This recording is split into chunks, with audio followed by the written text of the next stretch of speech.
Hinuli ng pulisya sa Alabang Zapote Road, Las Piñas ang grupo ng 17 na aktuhan umano silang nagdanakaw ng underground copper cable ng isang internet provider. Batay sa investigasyon ng Las Piñas Police, mula umano sa Maynila ang mga suspect. Sinabi raw ng mga suspect na may nag-recruit daw sa kanila at nangakong babayaran sila ng tig 1,200 pesos kapalit ng pagbubuhat ng kargamento. Isinakay umano sila sa isang closed van at dinala sa Las Piñas. Doon nila nalaman na ang ikinarga ay internet cable.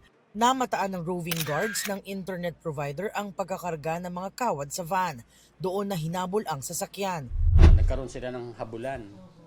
Paakyat po ng Skyway yung ang van hanggang sa tumigil nun sa may toll gate. At kasi binangga yung barriers ng toll gate. Kaya hinold sila ng toll gate guards. Opo, tapos tumawag ang toll gate security personnel sa HPG, Bikutan.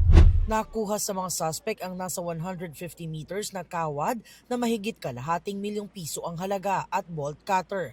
Tinatayang 1,400 subscribers ang naapektuhan at pansamantalang nawala ng internet service dahil sa insidente. Underground copper cable, more or less 150 meters. Mahal po ito pag ibinenta nila.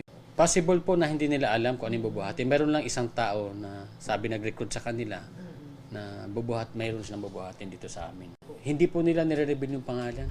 Sinusubukan pa namin kunan ng pahayag ang mga suspect na hawak na ng Las Piñas Police at sasampahan ng reklamong theft at paglabag sa Republic Act 10515 o Anti-Cable Television and Cable Internet Tapping Act of 2013.